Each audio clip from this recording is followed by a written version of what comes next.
মহারাজ, কয়েকটা প্রশ্ন আজকে সকাল থেকে না আমাকে খুব বিব্রত করছে। আমি আমার সব সখীদের জিজ্ঞেস করেছি, কেউ পারেনি। কি প্রশ্ন রানী? বলছি, কিন্তু সবাই বলল মহারাজের তো অনেক বুদ্ধি, মহারাজ নিশ্চয়ই এই প্রশ্নের উত্তর দিতে পারবেন। আহা রানী, আমি যদি না জানি কি প্রশ্ন, তাহলে উত্তরটা কি করে দেব বলো তো? দুটো প্রশ্ন। এক, সবচেয়ে মূল্যবান পাথরটি কি? আর দুই, ঈশ্বরের পরে আমাদের প্রাণদান করে কে? যা বাবা, এইসব প্রশ্নের উত্তর তো আমি নিজেই জানি না। আচ্ছা রানী, তুমি আমাকে একটু সময় দাও, আমি কালকেই তোমাকে জানাচ্ছি। গোপালের যা বুদ্ধি, ওর কাছ থেকে বুদ্ধি করে আমাকে জেনে নিতে হবে। আচ্ছা বেশ, তাহলে কালকেই জানান। আমি যতক্ষণ না এই দুটো প্রশ্নের উত্তর জানছি ততক্ষণ কিন্তু আমার ঘুম আসছে না।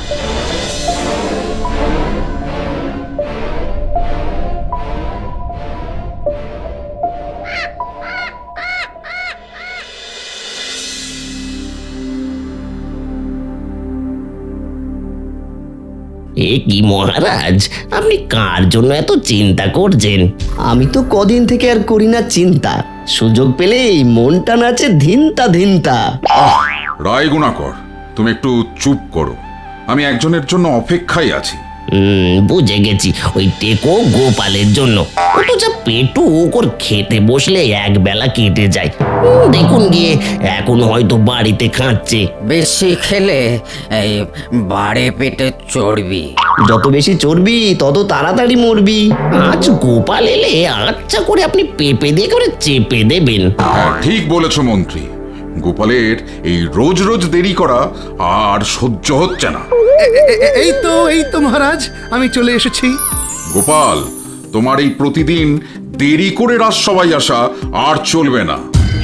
এই তো সুযোগ, মহারাজকে আরেকটু উস্কে দিই। মহারাজ, আপনি চাইলে আমি নতুন ভাঁড়ের খোঁজ করতে পারি।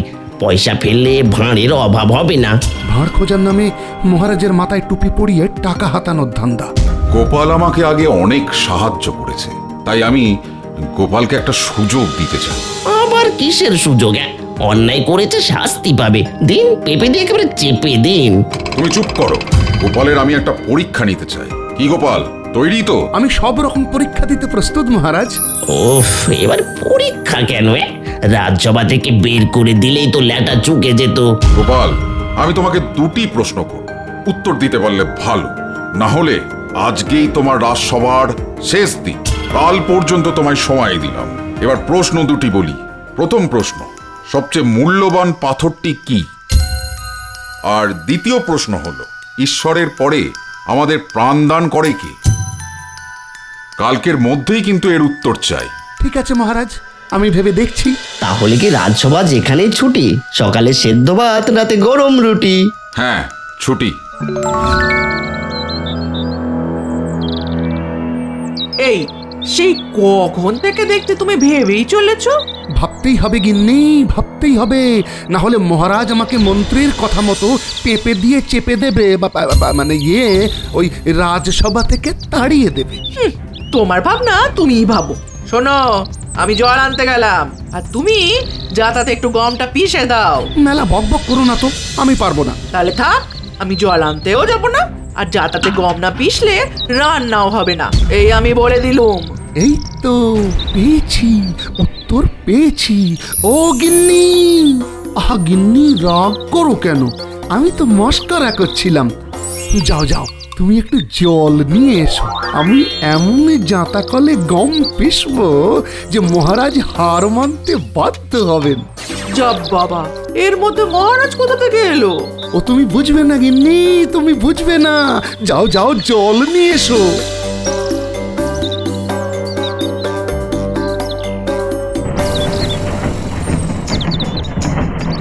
ব্যাস, কিছু গম জাঁতায় পিষে ফেললাম, আর বাকি গমে লঙ্কা মিশিয়ে লঙ্কা মেশানো গমটা পিষে আলাদা পুঁটুলিতে রেখে দিতে হবে।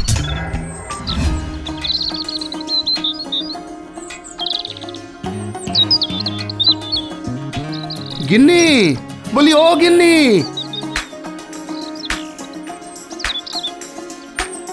এই পুটুলির আটা দিয়ে চটপট রুটি করে নিয়ে এসো তো। হ্যাঁ গো, আটার রং এরকম লাল কেন? ও কিছু না, আসলে কালকে পিষে রেখেছি তো আটাটা, ওকে এখনো রুটি করা হয়নি, তাই আটা রাগ করেছে, রাগে লাল হয়ে গেছে। নাও নাও রুটি করো তুমি। করছি করছি। আমাকে এবার এই খাবারগুলো নিয়ে রাজবাড়ি যেতে হবে। তোমার মতি গতি কিছু বুঝি না বাবু। মতিগতি কিছুক্ষণ পর জাঁতার তলে পিষে যাবে।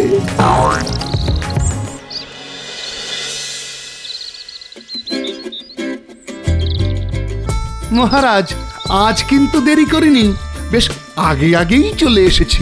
সে ঠিক আছে গোপাল, কিন্তু মনে আছে তো উত্তরটা আমার কিন্তু চাই। ওইদিকে রানী আবার আমার মাথা খারাপ করে দিচ্ছে। কি গোপাল, বলো বলো, তাড়াতাড়ি উত্তর বলো। দেখুন মহারাজ, উত্তরটা তো আমি বলবো, কিন্তু তাতে যদি আপনি খুশি না হন তখন তো আমাকে রাজসভা ছেড়ে চলে যেতে হবে। তাই ভাবলাম দিনের শেষে সবাইকে একটু খাইয়ে আনন্দ দিই। আচ্ছা, আমি সবার জন্য একটু খাবার এনেছি, বলতে পারেন বিদায়ের খাওয়া। আপনারা গ্রহণ করলে আমি খুশি হব, কিন্তু আমি চাই মন্ত্রীমশাই সবার আগে গ্রহণ করুন, কারণ উনি তো সব থেকে বেশি করে চান যে আমি রাজসভা থেকে চলে যাই। ইয়ে মানে না মানে আর মানে মানে করে লাভ নেই, নিন খাবারটা খেয়ে নিন। একবার খান না, খান, তারপর আমাকে রাজসভা থেকে তাড়ানোর কথা আর মুখেও তুলবেন না কোনোদিন। এত করে বলছো যখন দাও। এই নিন নিন, খান খান মন্ত্রীমশাই। এ কি, এই রুটিটা লাল কেন? রক্ত না, মানে রক্ত জল করা ভালোবাসা দিয়ে তৈরি তো। আপনি খান। হ্যাঁ খাই, তোমার হাতে শেষ খাওয়া বলে কথা। না মানে খুব খিদে পেয়েছে। ওরে বাবারে, টাক মাথা গরম হয়ে গেল রে। এবার তুমি মরে যাবো রে। জল জল। এই কেউ জল নিয়ে এসো আর মন্ত্রীকে দাও।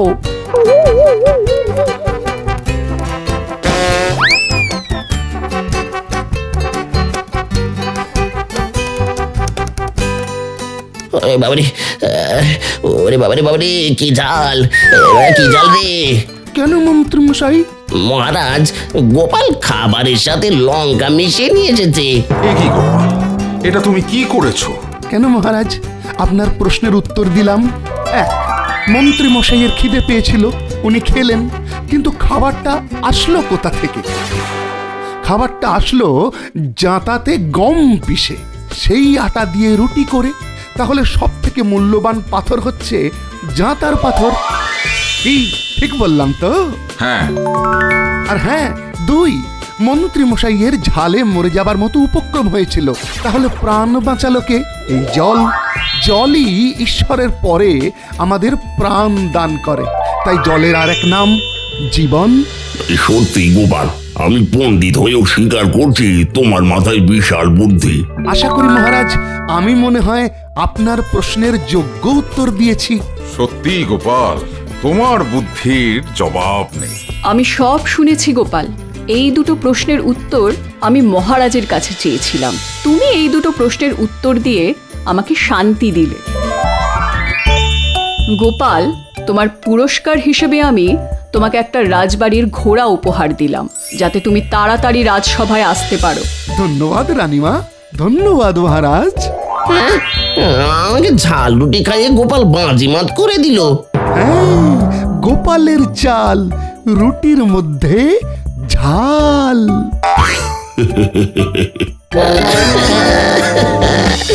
আমাকে পেঁপে দিয়ে একেবারে চেপে দিল।